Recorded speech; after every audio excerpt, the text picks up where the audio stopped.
Hello, you're watching TVP World News. I'm Jonasz Rewiński. Russian leader Vladimir Putin plans to demand Ukrainian territories during his upcoming meeting with US President Donald Trump, according to the Kyiv Independent. A source quoted by the media outlet, allegedly working at the office of the Ukrainian president, says Kyiv is set to reject any territorial demands. Reportedly, Putin passed the plan to U.S. Special Envoy Steve Witkoff during his visit to Moscow. Kremlin is to demand full control of Donetsk and Luhansk in exchange for withdrawing its troops from the Zaporizhia and Kherson regions, which at the moment are partly occupied by Russia. The source, quoted by Kyiv Independent, believes the U.S. has de facto already agreed to Putin's territorial demands. Ukrainian President Volodymyr Zelenskyy, however, outright rejected the possibility of giving up land, noting that it would be against the Ukrainian constitution.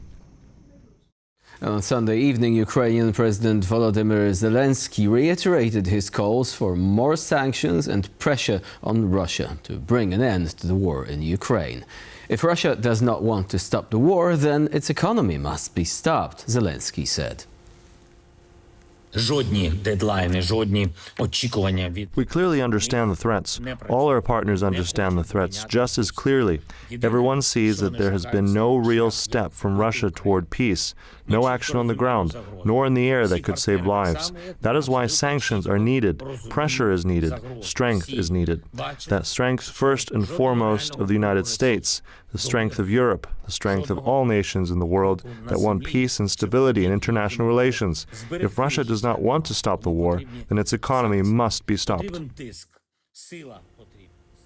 The European Union's top diplomat Kaja Kallas has called a snap meeting of the bloc's foreign ministers for Monday. The meeting is set to focus on Ukraine and the summit between US President Donald Trump and Vladimir Putin. In the run-up to the meeting between the American and Russian leaders, Kallas said that any deal between Washington and Moscow should involve Ukraine and the EU, as it will concern the whole of Europe's security. The bloc's foreign ministers are set to discuss the EU's next steps regarding Ukraine and the Trump-Putin meeting. Kallas added that all temporarily occupied Ukrainian territories should remain Ukrainian. She also warned that any negotiated settlement for Moscow and Kyiv cannot allow for further Russian aggression against Ukraine, NATO, or Europe to occur. The meeting will be held online. The ministers are also expected to discuss and review recent developments in the Middle East. Poland has been at the forefront of support for Ukraine since the very beginning of the full-scale invasion in 2022, and even before that, since 2014, providing both humanitarian, military and logistical support to the country invaded by Russia. TVP World asks security expert Julia Osmolowska, why is it that despite Warsaw's engagement, it seems not to be taken into consideration at top-level meetings on the future of Ukraine? Poland is a very crucial country in these talks, and I would refer to the statement on the level of European leaders that just came out in the morning of Sunday, where the Prime Minister of Poland is also signing up to this statement. His absence at this meeting in London might be also the result that probably sometimes it's very difficult to adjust very intense agenda of different top politicians from Europe to be in place. For instance, we were also wondering that at this meeting where Trump briefed some of the European leaders about Witkoff's visit to Russia, France, which one of the countries that is actively promoting and is in forwarder of all these diplomatic efforts from Europe, was not present at this meeting. So I wouldn't consider the fact that Poland was not engaged in these particular consultations as something that Poland is put aside from the general talks. According to the Estonian media outlet Delfi, the GPS jamming over the Baltic states and Gulf of Finland is being caused by a secret military complex in the Kaliningrad region. Designed to analyze satellite and other forms of communications between NATO countries, the facility's equipment can also generate potentially dangerous signal interference. According to secret Russian documents obtained by the Estonian news service, the base in Pionersky is part of the strategic Tobol electronic warfare network. It includes several surveillance, defense, and command systems. Its purpose is to protect Russian satellite communication and navigation systems, but also weaken the intelligence activities of NATO countries. The generated interference can be directed not only at satellite positioning systems, such as GPS and Galileo, but also at the Starlink satellite communications system. Albania's privately owned News 24 channel was definitely not ready for a move.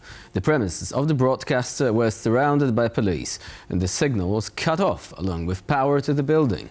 According to the government, the lease has expired and the building will now host a state ammunition company. But is this kerfuffle about the lease or limiting the operations of media outlets critical of the government? Sonia Gatabishchan reports. A police raid. This was the scene that greeted the staff of the Albanian privately owned News 24 channel on Saturday, including Klevin Muka, the host of the morning show, who could not enter the building. It's a news channel, so why would there be all these policemen surrounding the building? It was really strange, and after that they said that they were from the Kyiv company, which is a governmental company. Following a March 2025 government decision, the news station premises were granted to a newly established state ammunition company, Kyiv. In the course of this action, News 24's signal went out because the energy was cut off. According to the government, the contract is over, so we have to let the place for this company. But according to our judicial team, we have a contract until 2033. For us, what happened yesterday is the attack to media and journalists and freedom of media. Absolutely is 100% for us. It's a political problem. This is not the first instance directed against Irfan Hisenbeliu, owner of the Focus Media Group, which News 24 is part of. Hisenbeliu also holds stakes in beer manufacturing, construction and tourism across a dozen different companies. In 2022, a government agency demolished parts of his hotel on the grounds of illegal construction. For Hisenbeliu's team, this was planned by Edi Rama. He has attempted to negotiate the editorial line of News 24 TV and Panorama. We are here to tell him we will not change. What you are doing will not force us into submission.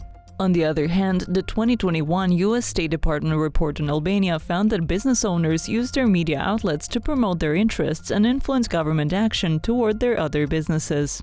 For the Association of Professional Journalists of Albania, the development is alarming for any media that is critical of the government in a country which is a European Union candidate. News 24 and all media focus group media is it's a media to criticize to government, and I think so. It's a political attack for media and message for other media. The Association of Professional Journalists of Albania will direct a letter to the EU and international partners to react to the situation. On Monday, a protest in solidarity with News 24 and other affected media outlets is expected in Tirana. For TVP World, I'm Sonia Gatabishchan. For the United States, the deal signed last week between Armenia and Azerbaijan represents a significant shift in attention to the region. That's according to Rafi Elliott, a correspondent at the Armenian Mirror Spectator, who joined TVP World today to discuss the historic agreement brokered by the US and what it means for the South Caucasus region as well as for Washington. For the United States, this represents a significant shift in attention into the region. I think previously for many administrations, going back almost all the way to the dissolution of the Soviet Union, the United States had always kind of seen the South Caucasus region as being Russia's backyard and often a secondary arena for its geopolitical objectives. This recent signing in Washington, D.C. symbolizes definitely a new shift which brings the United States much more present into the region.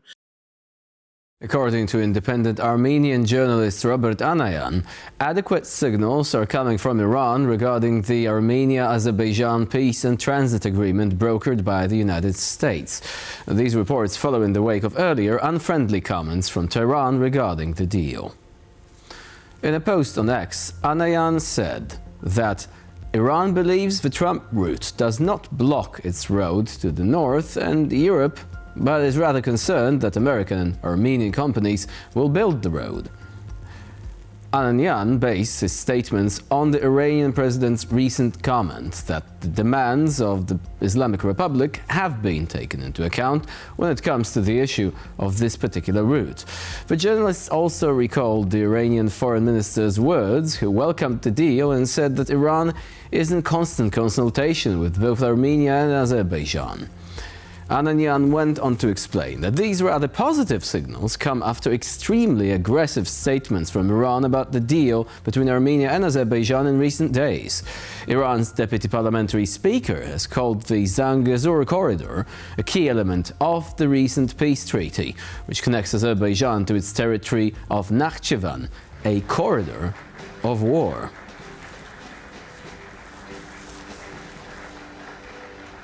Australian Prime Minister Anthony Albanese said that Australia is ready to recognize a Palestinian state at the upcoming UN meeting in September.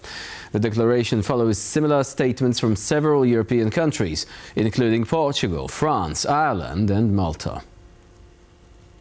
Australian recognition would be predicated on commitments the country received from the Palestinian Authority, including that Hamas would not be involved in any future Palestinian state. The declaration comes as international pressure on Israel grows over its military operations in the Gaza Strip. Just 3 days ago, the head of the European Commission, Ursula von der Leyen, said that a ceasefire is urgently needed and called for humanitarian aid to access Gaza unhindered. The Spanish government denounced Israeli operations in the area, calling them a genocide, while the British authorities suspended the export of arms that Israel could use in Gaza. German authorities also halted weapon shipments to Israel, saying Berlin could not supply weapons to a conflict where thousands of civilians could be killed. Now, Israel's plan to take over Gaza City has been condemned by many European governments and international organizations, as the UN's humanitarian body warns that the move would mark a serious escalation. Recently released images show that much of the Gaza Strip has been reduced to rubble. An estimated 92% of Gaza's housing units have been damaged or destroyed, according to the UN. Entire quarters of the Strip have been flattened by Israel's offensive, which began in response to an attack perpetrated by Hamas. Over 60,000 people have been killed since the start of the Israeli operation, according to the Gaza Health Ministry.